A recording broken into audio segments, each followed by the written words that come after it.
Musalah Ar-Raudah. Boleh kita solat Zuhur kat sana? Assalamualaikum Ustaz. Waalaikumsalam. Apa khabar? Alhamdulillah sihat. Cantik sungguh masjid ni. Dah terbina ya. Alhamdulillah semua sumbangan orang ramai. Kalau dikira-kira kan nampak macam siap. Tapi sebenarnya masih perlu lebih kurang 200,000 lagi berbaki mana yang ada ni. Kita ada kuliah duha setiap Sabtu. Kita ada kuliah maghrib setiap malam. Satu yang menarik, kita ada bilik musafir. Siapa membina kerana Allah akan sebuah masjid. Mana lillahi ta'ala dibina masjid. Walaupun kecil itu sekecil sarang burung, Allah dah bina untuknya mahligai dalam syurga. Ayah. Boleh tak Mak nak pergi kelas ngaji kat sini? Mestilah boleh, Mak. Ini kan Musalah Ar-Raudah. Kalau macam tu, Mak pergi dulu ya.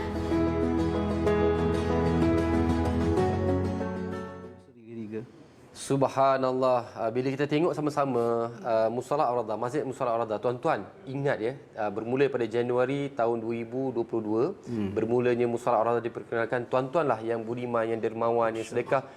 Dengan izin Allah telah terbina. Sudah lengkap, hampir lengkap sebenarnya. Jadi kita akan bersama dengan pengurusi Musalah Ar-Raudah, Al-Fadhil Ustaz Muhammad Azli Abdullah Al-Hafiz. Assalamualaikum Ustaz. Assalamualaikum warahmatullahi. Apa khabar Musalah Ar-Raudah? Alhamdulillah sihat. Saya sihat, musalah pun alhamdulillah sihat. Ya, jadi sebenarnya Ustaz, kita nak mulakan dulu kisah tadi hari ini pasal kisah surah Al-Fil ataupun Gajah. Kisah gajah. Tadi kita cerita semut, Uhud belum lagi. Belum kita lagi. pindah kepada kisah gajah. Kalau kita tengok surah berkenaan kisah gajah ni, dia berkenaan dengan serangan tentera bergajah ke kota Mekah, betul? Betul. So, jadi kita nak faham latar belakang kenapa istimewanya surah Al-Fil, kenapa diturunkan. Bismillahirrahmanirrahim. Assalamualaikum warahmatullahi taala wabarakatuh. Alhamdulillahirabbil alamin. Wassallallahu ala sayyidina Muhammadin wa ala alihi wa sahbihi ajma'in. Amma ba'd. Terima kasih Haji Talib. Alhamdulillah pada hari ini kita dapat bincang satu surah pendek, surah yang ke-105, 105, berbaki lagi 9 surah untuk kita bincang dalam 9 minggu lagi lah. Lepas tu saya pun pencen lah. Jangan.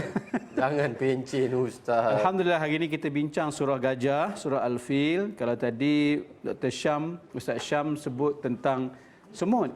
Kita yang haiwan yang kecil, hari ini sebut haiwan yang besar itu gajah. Ya. Itu istimewanya.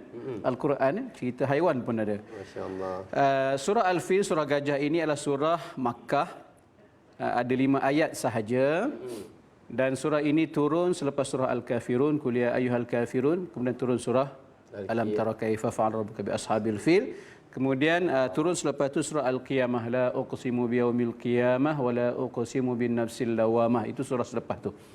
Jadi surah Al-Fil ini adalah satu surah yang mengaitkan kisah kita kata apa, pencerobohan tentera Abraha. Raja Abraha sebenarnya dia bukan raja, sebenarnya lebih kita kata gubernur, sebab raja sebenarnya pada ketika itu Raja Najasyi.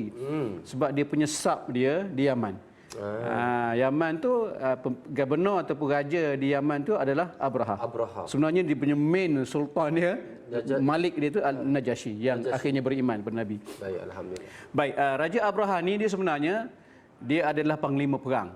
Sebelum saya cerita tentang surah tu, panglima perang yang dilantik oleh Najasyi untuk memerangi apa kita kata Himyar atau kerajaan Himyar di Yaman. Yang mana mereka ini adalah satu golongan yang memusuhi agama Nasrani. Najasyi agama Nasrani ataupun Kristian. Begitu juga Abraha. Jadi mereka lawan, nama panglima pada ketika itu Zunawas. Lalu akhirnya tewas. Lalu berjayalah Najasyi dan seorang lagi namanya Iryad ataupun Aryad. Aryad ni dia 2 orang panglima dengan Abraha. Jadi bila 2 orang panglima, bila menang di Yaman, lalu dua-dua ni masing-masing nak jadi raja ataupun nak jadi gubernur di Yaman. Lalu ada bergaduh dua tu, akhirnya dipendekkan cerita lah. Maka Abraha naik jadi raja. Pada peringkat awalnya Najasyi marah. Sebab sampai bunuh-bunuh ni.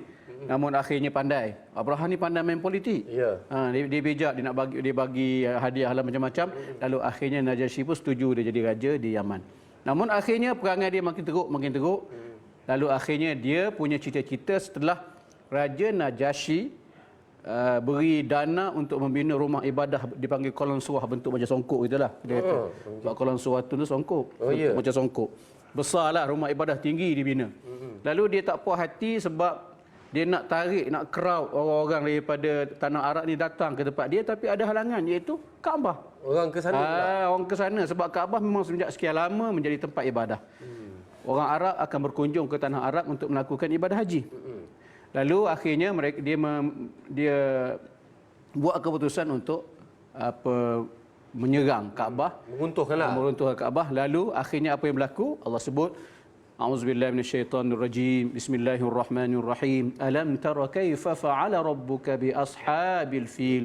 Tidakkah engkau Muhammad memperhatikan bagaimana Tuhanmu telah bertindak terhadap pasukan bergajah, Raja Abraha? Alam yaj'al kaidahum fi tadlil? Bukankah dia telah menjadikan tipu daya mereka itu sia-sia? Sia-sia saja, sebab akhirnya mereka musnah. Wa arsala alaihim tayran ababil, dan dia mengirimkan kepada mereka burung yang begitu banyak jumlahnya. Burung ababil ni dia letak di paruhnya, dia bawa tarmihim bihijaratin min sijil. Dia melempari mereka dengan batu daripada tanah liat yang dibakar. Di paruhnya ada satu, di kakinya ada dua. Tiga lah maknanya. Besar mana? Besar mana batu tu? Yang sampai boleh memusnahkan. Adakah sebesar Kaabah? Tidak, kecil je. Kata burung besar mana? Jadi Imam Ibn Katsir sebut dia hanya besar humus. Humus kacang dal. Kalau kita kedai Arab kan? Haji Lik harus pergi Mekah kan? Humus yang dia tu. Humus tu dia kacang dal. Besar kacang dal ataupun adas. Adas ni kacang adas yang kecil lah.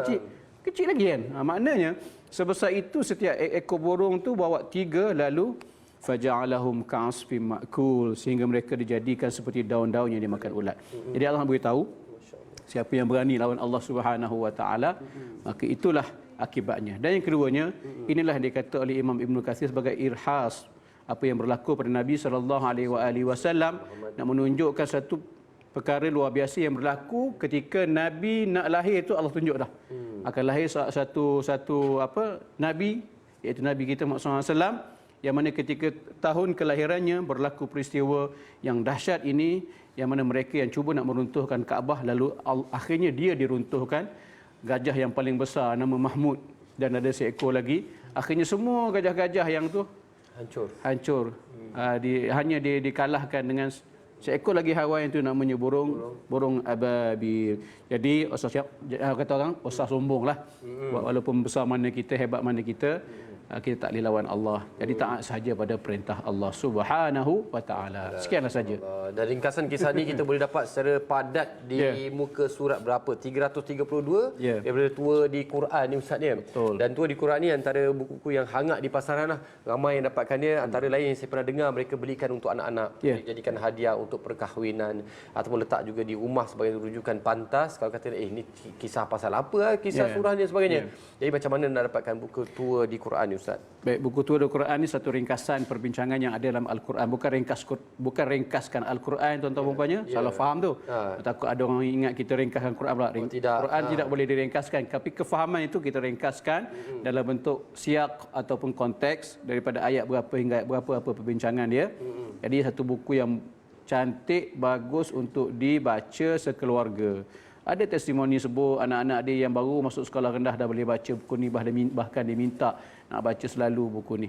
Jadi ini cara yang terbaik untuk mereka nak kenal Al-Quran lebih dalam. Buka dulu tua Al-Quran ataupun jaulah Al-Quran ni supaya nampak apakah perbincangan yang ada dalam Al-Quran. Boleh kontak talian hotline kami, harga RM70 sahaja. RM35 terus sumbang kepada pembinaan masjid dan juga Ma'had Ar-Rawdah yang bakal kita bina bulan Mac tahun depan, insya-Allah. Alang-alang kepalang menyebut pasal Mushola Ar-Rawdah ni, mungkin boleh kongsi sikit perkembangan dan pasal Ma'had tu juga Ustaz. Baik. Mushola Ar-Rawdah di hujung, makin kita nampak dia punya keperluan kepada sumbangan tu lebih. Sebab bila nak siap, ini ada lagi yang tertinggal, kena minta duit lagi.